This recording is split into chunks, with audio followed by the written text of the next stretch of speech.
NBC News published a misleading article last weekend titled "Andrew Yang's campaign is all about math, but his numbers don't always add up." The article, written by Jane Timm, begins by saying that the dire statistics Yang has used to make his pitch for the presidency don't always add up. On the debate stage Tuesday, wearing a math pin on his lapel, Yang reeled off numbers and data points about automation. NBC News fact-checked several of those claims. Unfortunately for NBC News, after reading their article myself, I quickly realized that the so-called fact-checkers needed a fact-check for themselves. NBC News first says that Yang is wrong about the number of manufacturing jobs lost due to automation. In his closing remarks on the debate stage in Ohio Tuesday night, Yang referred to the loss of 4 million manufacturing jobs here in Ohio and Michigan and Pennsylvania and Wisconsin and Iowa, thanks to the Fourth Industrial Revolution. It's a data point he has used before on the trail, and it's way off the actual number of manufacturing jobs lost in those states. They go on to say that only 1 million jobs were lost in those states, not 4 million like Yang said. This is what I like to call nitpicking. You see, it should be obvious to anyone that Yang was simply listing the swing states hardest hit by automation as examples to back up his larger point that 4 million manufacturing jobs were lost nationwide.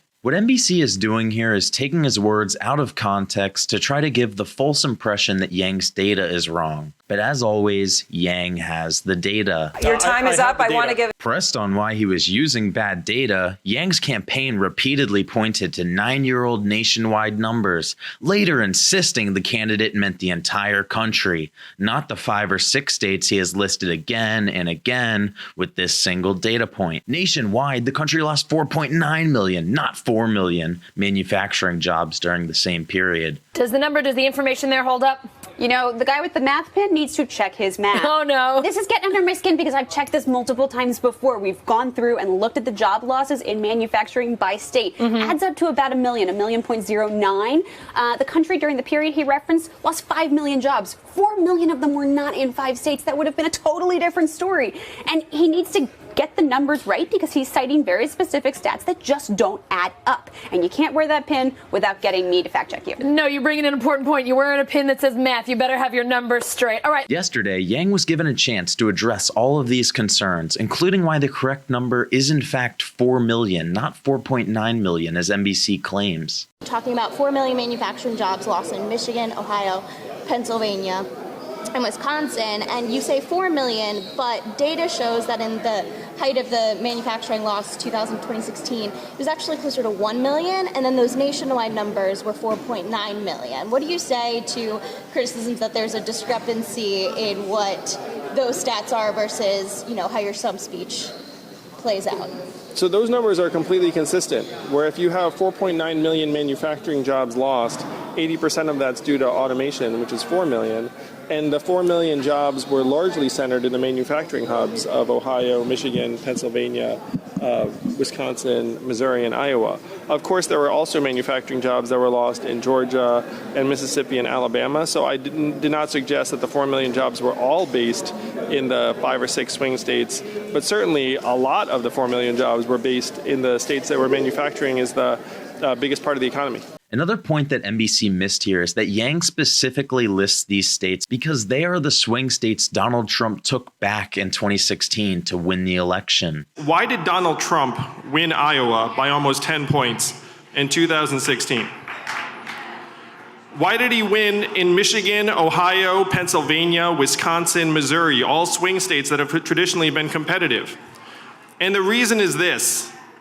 The reason he is our president today is that we automated away 4 million manufacturing jobs in Michigan, Ohio, Pennsylvania, Wisconsin, Missouri, and 40,000 right here in Iowa. Notice how Yang says 40,000 right here in Iowa. And during the last debate, Yang also specifically mentions 300,000 jobs lost in Ohio. We're standing in the great state of Ohio, the ultimate purple state, the ultimate bellwether state. Why did Donald Trump win your state by 8 points? Because we got rid of 300,000 manufacturing jobs in your towns. This is either really lazy journalism on NBC's part, or they know what they are doing and are doing it deliberately. The next claim by NBC is that manufacturing job loss was actually caused by trade, not automation. Yang attributes these job losses to automation. Pressed for evidence, his campaign cited a Ball State University study that found the majority of job losses were due to automation, not trade. That single study, as Slate points out, has been widely criticized by other researchers for overstating automation's impact. While there is definitely disagreement over the exact number of manufacturing jobs lost due to automation versus trade, just because NBC disagrees with the Ball State study doesn't mean it is wrong. In fact, an AP fact check after the debate found that the Economist mostly blamed job losses on automation and robots, not trade deals. The Washington Post also notes that even researchers who do not accept the Ball State findings are not willing to go as far as someone like Elizabeth Warren, who said the principal reason for job loss has been bad trade policy, not automation. After this, NBC claims that Yang is wrong about Amazon closing 30% of our malls and stores while paying $0 in federal income tax. Amazon alone is closing 30% of America's stores and malls and soaking up $20 billion in business while paying $0 in taxes, Yang said during the debate. He made a version of this claim in the July debate, too. Amazon isn't personally buying up stores and malls and closing them. Online shopping has dramatically changed American commerce, of course,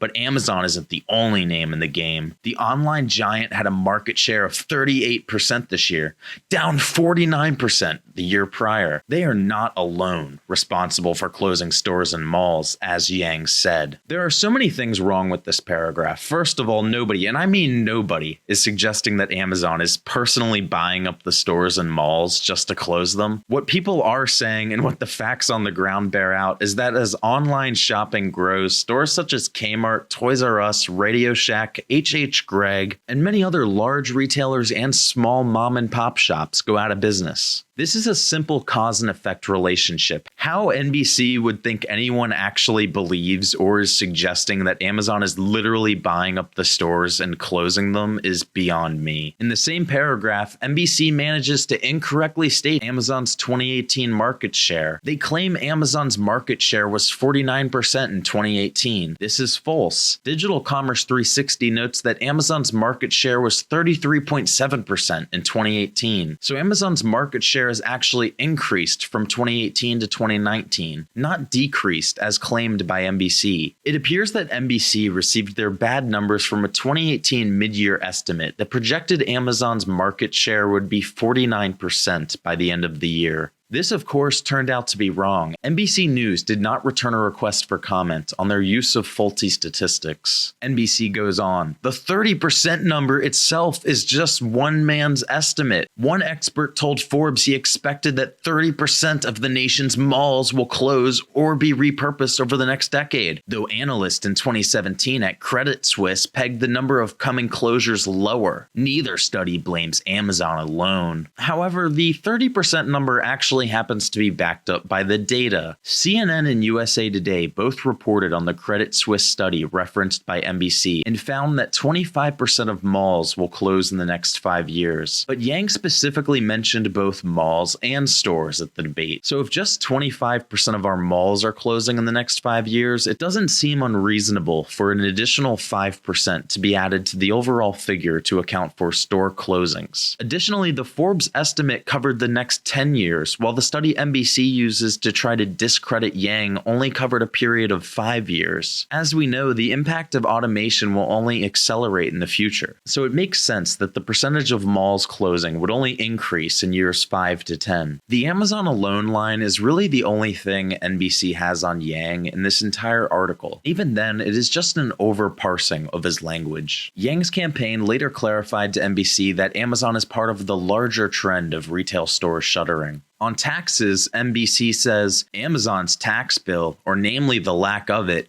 is a topic numerous Democrats have zeroed in on after one study concluded the company's federal tax bill is zero. But the study doesn't examine state and local taxes. Who cares if the study didn't examine state and local taxes? We're talking about federal income tax here. NBC continues. As the Wall Street Journal has reported in depth, the company's tax returns are private and it's impossible to exactly know the company's payout. Investor materials say the company paid $1.2 billion in income taxes around the world in 2018, including an estimated $129 million federal tax refund. Wait a second. So Amazon made $11 billion in profit in 2018, and not only did they pay $0 in federal income tax, they also received a $129 million refund from the government. Also, again, we don't care how much Amazon paid in tax around the world. We only care what they paid, or didn't pay, here in the United States. The original study that found Amazon paid $0 in federal income tax last year was conducted by the Institute on Taxation and Economic Policy. It was found to be accurate and was widely reported in the press. Why NBC is going to such desperate lengths to dismiss it, I think you know. NBC then adds, it's exactly unclear what Yang means when he says Amazon is soaking up $20 billion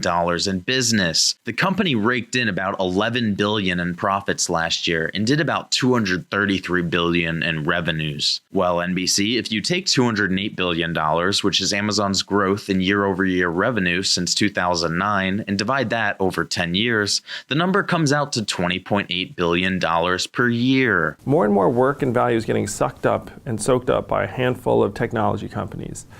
Amazon, for example, is doing another $20 billion in commerce every year, and it's now pushing 30% of American malls and Main Street stores into closing. The final issue NBC takes with Yang is when he said our data is worth more than oil. Right now, our data is worth more than oil, Yang said on the debate stage Tuesday. There's no way of knowing if this is correct or not, and it's the subject of wide debate. Asked for more information on this claim, Yang's campaign sent NBC News an Economist opinion piece. NBC appears to disregard Yang's claim because his source is an opinion piece. However, the article NBC uses to refute Yang's claim is also an opinion piece. Let's get straight to the facts. In 2016, MIT published a study titled, What's Your Data Worth? They found that when Microsoft bought LinkedIn in 2016, that Microsoft paid on average $260 for each active user's data. Furthermore, a New York Times story published in 2018 noted that personal data is the oil of the 21st century, a resource worth billions to those who can most effectively extract and refine it. Even in a Forbes article titled, Here's Why Data is Not the New Oil, they admit that it's true that in some ways the analogy fits. Their argument actually just simply boils down to whether data should even be compared to oil in the first place, because they are different types of resources. Their disagreement isn't even over the value of data versus oil. Yang also addressed this topic himself at a recent town hall. I've talked to people who are in the data selling and reselling business, and they're saying in some cases